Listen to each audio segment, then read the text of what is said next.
Uh, it's a real honor to receive this award, of course, but especially because it's named after Dan Koshland, who was a close friend and an inspiring example of how to be a great scientist and a great scientific leader.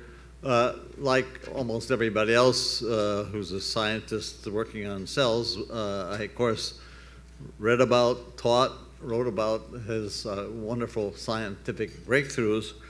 But I had a special opportunity to work with Dan because when his wife, Bunny, Marion Koshland, died, he decided to endow a new science museum at the National Academy of Sciences. And of course, Dan insisted on doing as much of everything himself. So it was Dan and I who were left to, as a scientist, to design the first major exhibit, which was on DNA. And if I go back in the Academy records, there must be over 1,000 emails back and forth because, you know, Dan was a stubborn guy. But in the end, it turned out really well. And Dan had a wonderful sense of humor, which made it all such a wonderful experience for me to work with him on that. So I want to focus in a very brief time I have on my passion today, which is greatly improving, changing the way we teach science to children age 5 through college.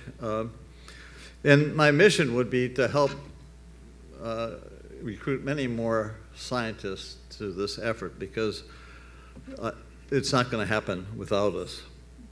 My science education, I really don't mean what happens in most schools today.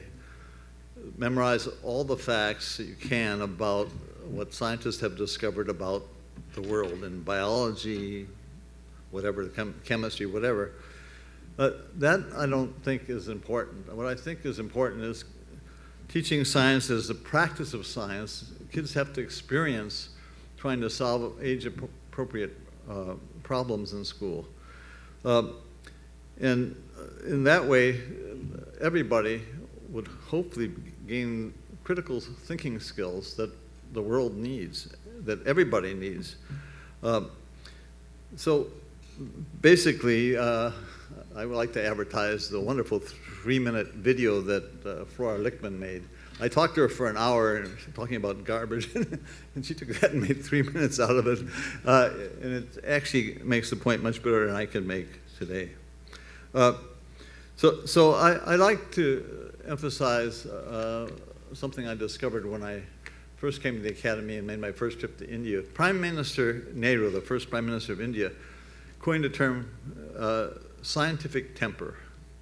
And he saw very clearly that his nation is a new democracy with 50 different languages and all kinds of religions and everything else, could not really be a success without science. I just want to quote from what he wrote in 1948. This is sort of his definition of scientific temper.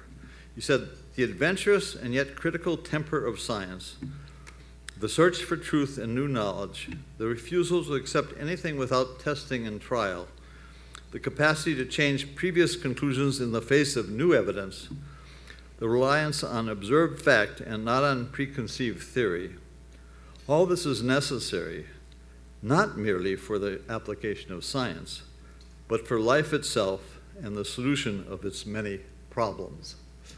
So he saw a scientific temper as something that had to be imparted to all citizens of his new country. Now, our world since then has become ever more crowded and contentious. More and more powerful weapons, dangerous weapons have been developed. And really, are we going to be able to survive as a society? I seriously worry about it, unless we work really hard to change the way that people think about their fellow human beings. It becomes ever more urgent. So how are we going to do this? So I'm going to tell you my hypothesis. Scientists have hypotheses. We always have a solution for every problem. That's why we're so optimistic. My bottom line is that if we could introduce high-quality, inquiry-based science education at all levels, starting with 5-year-olds through college, and we actually made a science out of this education and see what happens as we do different things. This is a great opportunity for developing a real scientific temper, the kind of scientific temper that's critical for every nation.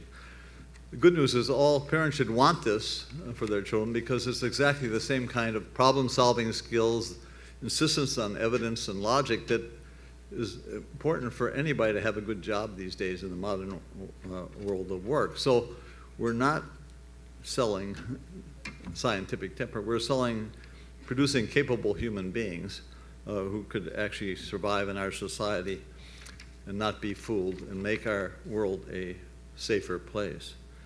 So the important thing from a lesson I've learned from all 30 years now I've been working on this, I don't think this will ever happen without the deep, strong, and continuous involvement of the scientific community in every nation. There's actually an international movement of world's academies to work on this, but we're we're maybe 1% of the way there. So I very much welcome this award, I take it both as a statement that this issue is a critical one, this kind of new science education to create a scientific temper, and very importantly, as an acknowledgement of the reality that this mission will never be accomplished without a major mobilization of scientists. Thank you.